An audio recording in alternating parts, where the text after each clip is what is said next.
Hello बच्चों, कैसे हैं आप सब लोग। स्वागत है आपका हमारी आज की हिंदी की क्लास में। तो आज हम करेंगे हिंदी व्याकरण पाठ्य पुस्तक 3 का अध्याय 19 कहानी लेखन स्टोरी राइटिंग। तो आज हम क्या सीखेंगे? स्टोरी राइटिंग, यानी कि कहानी को कैसे लिखा जाता है।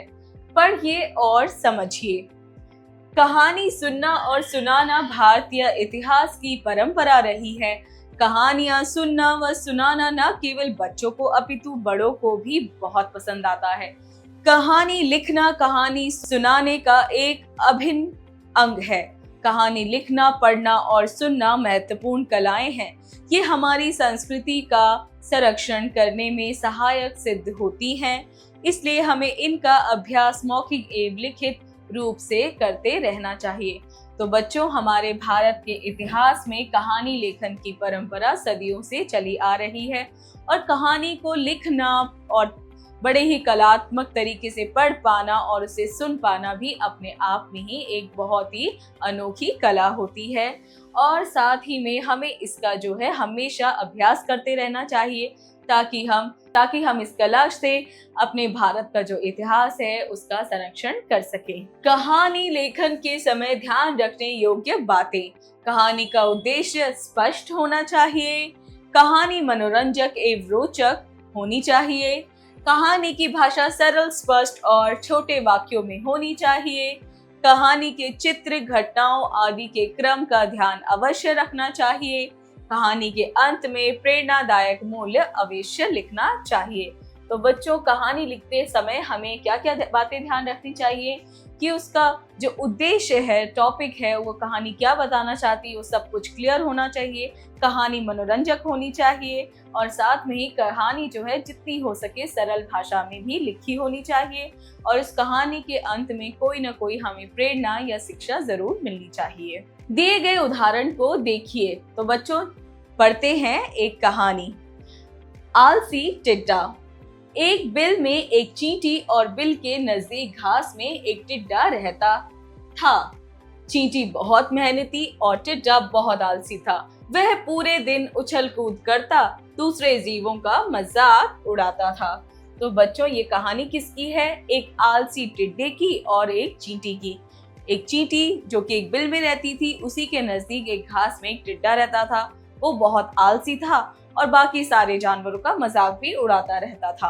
उधर चींटी आने वाले समय में अपनी जीविका चलाने हेतु मेहनत करके खाने का सामान इकट्ठा करती और बिल में जमा करती।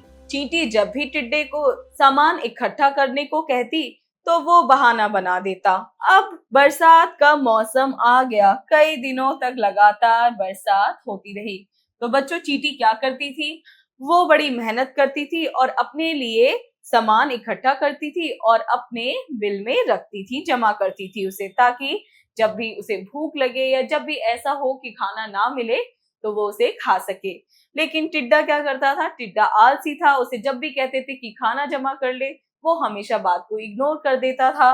और कई दिनों तक क्या हुआ फिर? कई दिनों तक लगातार बारिश होने लगी। चींटी के पास रखा खाने का सामान भले ही गीला हो चुका था, मगर वह अभी भी खाने लायक था। परंतु टिड्डे के पास कुछ न था। वह चींटी के पास आया और बोला, बहन चींटी, मुझसे अब भूख के मारे नहीं रहा जा रहा।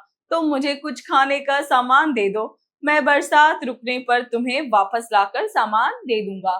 तो बच्चों, जब बारिश आई तो टिड्डे के पास कुछ भी नहीं था खाने को, लेकिन चींटी के पास था। चींटी का खाना भले ही गीला हो गया था, लेकिन वो फिर भी खाने लायक था। तो टिड्डा चींटी के पास आता है और रिक्वेस्ट करता है कि मुझे कुछ खाने के लिए दे दो, मेरे पास कुछ भी नहीं है, जैसे ये बरसात रुकेगी मैं तुम्हें वापस कर दूंगा। टिड्डे की बात सुनकर चींटी को बहुत गुस्सा आया। वो बोली, मैंने तुम्हें कितनी बार भविष्य को लेकर समझाया था, पर तुमने कभी कुछ नहीं किया। टिड्डे ने चींटी से मदद की पुकार लगाई। चींटी ने टिड्डे से कहा, यदि तुम मुझे भरोसा दिलाओ कि तुम फिर कभी आलस न करके अपने भविष्य और वर्तमान की स्थितियों को पहचान कर अपनी जीविका जुटाओगे, तभी मैं तुम्हारी मदद करूंगी। टिड्डे ने चींटी को विश्वास दिलवाते हुए खाना खाया और चींटी को धन्यवाद दिया। तो बच्चों, जब चींटी ये सुनती है कि टिड्डा उससे खाना मांग रहा है तो वो बहुत गुस्सा करती है। वो कहती है मैंने तुम्हें कितनी बार समझाया था कि तुम अपने लिए खाना इकट्ठा कर लो, लेकिन तुम तो अपने ही धुन में थे, तुम तो आलसपन दिखा रहे थे। तो टिड्डा फिर उससे जो है बहुत रिक्वेस्ट करता है कि मैं आगे से ऐसा नहीं करूंगा, मैं आलसपन नहीं दिखाऊंगा और अगली बार जो है अपने लिए खाना जमा कर लूंगा, ये वादा करता है। और उसके बाद चींटी उसको दे देती है थोड़ा बहुत खाना और टिड्डा उसे थैंक यू बोलता है, धन्यवाद बोलता है। तो बच्चों, इसी तरह हमने देखा किस तरीके से एक कहानी व्यक्त होती है, किस तरह से लिखी जाती है और हमें समझ आती है। अभ्यास कार्य, लेखन कार्य, राइटिंग स्किल्स, यानी आपको लिखना है। दिए गए चित्रों को देखिए और संकेत बिंदुओं के आधार पर कहानी लिखिए। तो बच्चों, आपको यहाँ पे 2 चित्र दिखाई दे रहे हैं। इस चित्र में आप देख सकते हैं किसान और एक लड़का है जो आपस में बात कर रहे हैं। हो सकता है वो उसका बेटा हो या बेटा ही हो। और यहाँ पे एक चिड़िया है और उसके 4 बच्चे हैं। तो बच्चों, इसको देख के आप क्या ऑब्जर्व कर पा रहे हैं? जो भी आप ऑब्जर्व कर पा रहे हैं उसको देखते हुए आप कहानी बनाएंगे कि एक खेत के बीचों बीच एक चिड़िया अपने 4 बच्चों के साथ रहती थी। वो रोज वहां पे खाना चुगती थी। एक दिन एक किसान और उसका पुत्र वहां पे आया। वो आपस में बातें करने लगे कि हमारा जो धान है, हमारी फसल है, ये कौन खा रहा है। इस तरह से आप जो है इस कहानी को बना सकते हैं। और साथ में बच्चों, यहाँ पे संकेत बिंदु भी दे रखे हैं, जैसे कि चिड़िया, 4 बच्चे, खेत, घोंसला, फसल का पकना।